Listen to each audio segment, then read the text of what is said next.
All right, I wanted to do a quick review on this tire changer. It's a manual tire changer that I picked up at Harbor Freight, and I'll tell you what, it's probably one of the most useful tools that I bought in a long time because I'm always changing tires on tractors or ATVs or my own lawnmower once in a while. So it's not that it costs a lot to have somebody else do that for you. For example, if you want to put a tube in a tire, then you can bring it to your local tire center, and they will definitely do that for you. It's not that expensive to do that. So the only reason why I stopped doing that is just for the whole convenience part of it. So typically you drop it off, for a couple hours or the whole day, and then you come back the next day. So it's a 2-day thing, and it's back and forth depending on how far away you are. It takes a while. So that is just a huge thing to not have to worry about, because if you do this yourself, you can tear down, or you can take a tire off or put a tire back on in about 5 minutes. And it's really, really super easy. And once you do it once, it becomes something that you can do over and over again. And it's not an issue at all. So for me, like I said, I do a lot of tractor tires and ATVs, RTVs, anything with wheels on it that's got a motor. Besides cars, I wouldn't do this for my own car, just because the car rims, you don't want to scratch them. You don't want to ruin the car rim. So all my vehicles I bring to my local tire center, but anything else, I think I'll tackle with this manual tire changer. And like I said, it's something I picked up recently, and it's really, really easy to use. I was able to take the tube. This tire had a tube in it, which was bad. I picked up a nail for a John Deere tractor tire, and the tractor was being used, and I picked up a nail. So the tube that was in there had a puncture, and I took the tube out. It's right there on the ground. That's the old one. I'm gonna go down and buy a new one, and in the next few days I'll take this back off, just the top bead. I can break the top bead, pull the tire up, and put the tube in there. So for that kind of stuff, it's really, really good.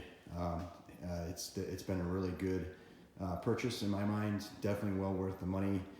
I think Harbor Freight has a lot of good tools like this, and something like this is a perfect tool to pick up there, because you're not gonna find it, online for cheaper. That's for sure. It was definitely the lowest price I could find it, and it's really a decent quality. So the way this works is, if you've changed a tire before, that is the key to learning this really quickly. But let's say you haven't, the way this works is, with tires, is you have to break the bead on both sides first. And what that does is it puts the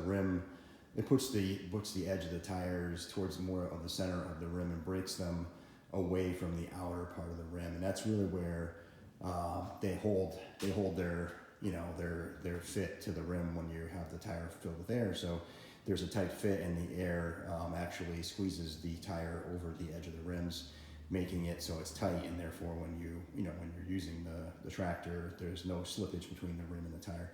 So that's the first part, is to break the bead on that. I'm not going to show that in this video, but I will have other videos on my channel that you can watch when I do break this down again. I'll do a couple videos on breaking the tire down, and then putting the tire back on the rim.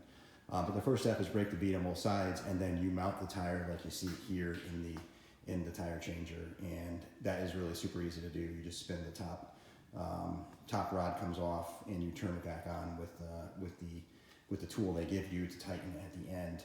Once you do that, this is where, breaking the bead is pretty easy, but this is where, if you've changed the tire before, when it comes time to actually take the tire off the rim itself, this is where, if you've done this before, it's super easy and really fast. If you've never done it before, it's super awkward, and it's going to take you at least 15 minutes to kind of figure out how the pry bar really is supposed to go in there. When you take this off, when you take it off the rim, you're going to use this side, and that's the only side you need to take it off. When you put it back on, you're going to use the curl side.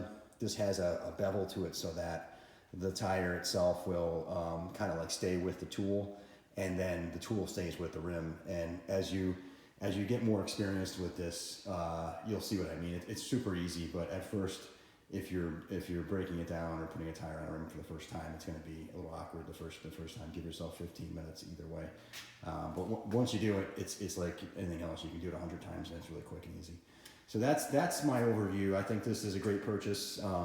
Just another tool to have in my arsenal of tools that I've collected over the years. I've got it mounted on a pallet, and I got a fork set up on my bucket, so that when I do break tires down, in the world of tractors and ATVs and lawnmowers, a lot of people put the green slime in there, or they'll put Run Flat in tires, and that's just a liquid that seals up the tire in case there's a nail or something that punctures the tire, that will allow the tire to be used, because it's self-sealing. So when you break a tire down that's got Run Flat in there or green slime in there, it makes a mess, right? It comes out all over the place. So I like to have it set up on a machine like this, because I can break the tire down and then take the entire thing, just the entire setup, just like you see it, and I'll drive it off into my yard, into an area away from the garage, and I'll take a garden hose and just kind of hose it down,